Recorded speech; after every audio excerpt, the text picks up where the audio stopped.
غوث صاحب کہندے او حضرت سعید بن عامر الجمحی والی گل کرو. لو جی حضرت فاروق اعظم اے پکڑ لو تو میں ذرا روشن چراغ اے روشن چراغ ہے بھائی. نشتر پارک بھی روشن ہے دینا، پاکستان بھی دینا روشن، دنیا بھی دینا روشن، قبر بھی دینا روشن، تے حشر بھی دینا روشن. میں اور تفصیل کر دوں. ہم سوئے حشر چلیں گے شاہ ابرار کے ساتھ.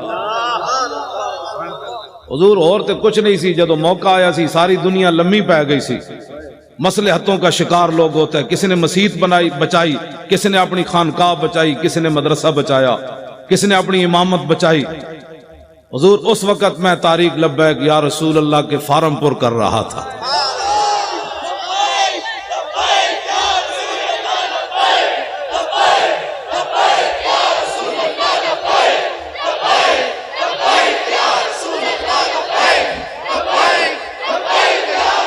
توجہ جی. حضرت فاروق اعظم مضبوط پاکستان کی میں بات کرنے لگا ہوں.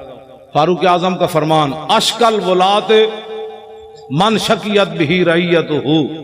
فاروق اعظم فرمایا کرتے تھے حکمرانوں میں سے سب سے بڑا بدبخت حکمران وہ ہے جس کی رعایا اس کی وجہ سے بدبخت ہو جائے. اس سے بڑی بدبختی کیا ہے کہ فاروق اعظم کے زمانے میں بحرین میں بچے کھیل رہے ہیں اور وہ بھی گیند سے کھیل رہے ہیں، اور واسقف البحرین قائد، اور بحرین کا پادری بھی وہاں بیٹھا ہوا ہے. فوقعت القرۃ علی صدرہا، گیند جا کر پادری کے سینے پر لگی.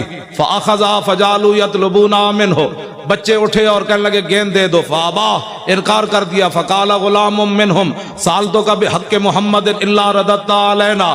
ایک بچہ اٹھا، وہ کہنے لگا تو اگر بچہ سمجھ کے نہیں نہ دیتا ہمیں، ہم تمہیں اپنے نبی کا واسطہ دیتے، گیند واپس دے دے. فابا لعنہ اللہ وسب رسول اللہ، اس نے گیند بھی نہ دی اور حضور کے خلاف بات کر دی.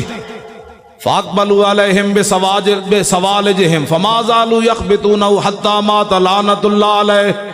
بچوں نے یہ نہیں کیا کہ حضرت ابو ہریرہ کے پاس جا کر کیس رجسٹرڈ کروائیں. بچے وہی ڈنڈے لے کر اس پادری پر ٹوٹ پڑے. فما زالوا یخبطونہ حتی مات لعنۃ اللہ علیہ. بچوں نے اتنا مارا وہ لعنتی مر گیا. واقعہ بہت بڑا ہو گیا. بچوں نے قانون ہاتھ میں لے لیا. وہ بھی اس دور میں لے لیا جہاں بکری کا بچہ بھی پیاسا نہیں مرتا تھا، جہاں عورتیں بچوں کو لے کر بازار میں بیچنے کے لیے کھڑی ہو جائے، میں بچے بیچتی ہوں، میرے پاس بل نہیں ہے پیسے دینے کے لیے. یہ دور تو نہیں ہے نا. بچے گجرانوالے کی نہر لاہور کے دریا اس بات کے گواہ ہے. دریائے راوی سے پوچھو آج تک تو نے کتنی عورتوں کی خودکشیاں دیکھی پانی میں. گجرانوالے کی نہر سے پوچھو کتنی دنیا نے یہاں خودکشی کی. ٹرین کے پہیوں سے پوچھو کتنے بچوں عورتوں نے تمہارے نیچے سر دیے. یہ تو حشر کو ہوگا یہ معلوم. ہاں جی، اس دن پتہ چلے گا. آج جو بات جو ان کے ساتھ کھڑے ہیں نا ظالموں کے ساتھ، میرے آقا نے اتنا ہی پوچھ لیا، بتاؤ عشق رسول کے دعوے کرتا تھا اور میرے ظالموں کے لیے مورے لگاتا تھا. یا رسول اللہ میں کدھر جاتا؟ میرے آقا فرماتے جدھر میرے غلام جا رہے تھے تو ادھر جاتا. تو کدھر جاتا؟ تمہیں پتہ نہیں تھا؟ کبھی تو نے آگ بھی منہ میں ڈالی تھی؟ نہیں حضور، آگ تو جلا دیتی تھی. تو فرمایا تجھے پتہ نہیں تھا میرے گستاخوں کے ساتھ کھڑا ہونے سے ایمان بھی جلتا تھا. یہ باتیں بڑی عجیب ہیں.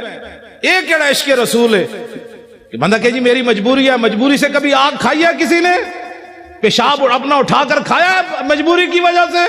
صرف مجبوری یہ رہ گئی کہ گستاخوں کے ساتھ تو نے کھڑا ہونا ہے. بتا تیرا ایمان کدھر گیا اس وقت جب تو آدمی کہتا ہے مرزائی ہمارے بہن بھائی ہیں اور جنگ یمامہ میں 1200 صحابہ شہید ہو جائیں، اس امت کے بڑے بڑے قاری بھی شہید ہو جائیں، جرنیل بھی شہید ہو جائیں، ہاتھ بھی لوگوں کے کٹ جائیں، نابینے بھی چلے جائیں، اور تو آج ناموس رسالت اور ختم نبوت پر اگر مگر کی باتیں کرتا ہے اور پھر کہتا ہے میں بڑا بڑا عاشق رسول ہوں. عاشق رسول وہ ہے کٹے ہوئے بازو کے ساتھ بھی چلے گئے، 86 سالہ بوڑھے بھی چلے گئے. ہمارے بوڑھے صرف قبلے دیکھنے کے لیے رہ گئے.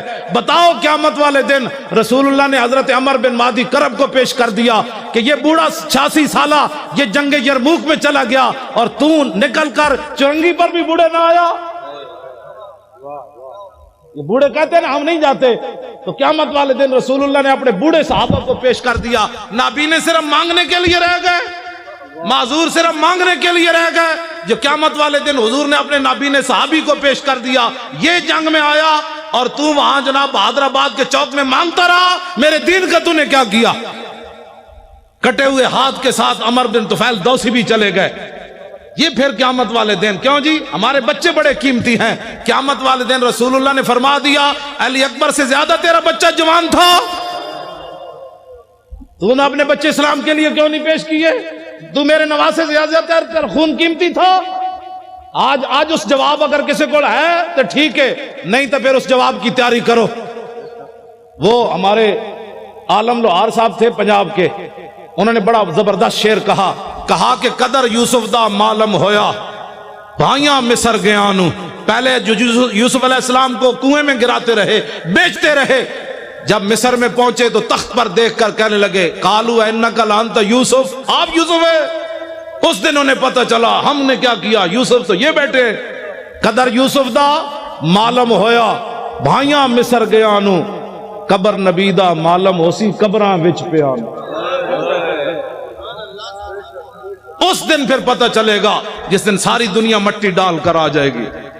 اور اس دن میرے آقا نے پوچھ لیا تیرے پاس تو ٹائم ہی نہیں تھا میرے لیے، تو بڑا مصروف آدمی تھا، اب بلا ان کو جن کے لیے تو نے سارا کچھ کیا، پھر بتاؤ کیا بنے گا اس دن۔ آج لے ان کی پناہ، بغیر سوچے سمجھے حضور سے پیار کرنا ہے۔ سیاست ہمارے نزدیک تو مذہب اور سیاست جدا جدا ہے ہی نہیں۔ اقبال کہتا ہے، توجہ،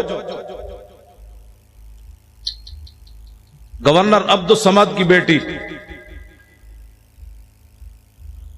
قرآن اور تلوار ساتھ لے، قرآن پڑھتی تھی تلوار ساتھ رکھتی تھی ایسے، زیب النساء۔ اقبال کہتا ہے وہ قرآن بھی ساتھ پڑھتی تھی، ساتھ تلوار بھی ایسے رکھتی تھی۔ اقبال کہتا ہے اس کی ماں نے پوچھا یہ کیوں کرتی ہے؟ کہا عید و قوت حافظ یک دیگرن، کائنات زندگی را محورن۔ اس نے کہا قرآن اور تلوار ساتھ ساتھ ہیں، قرآن اس لیے تاکہ تلوار کو ظلم پر نہ چلنے دے، اور تلوار اس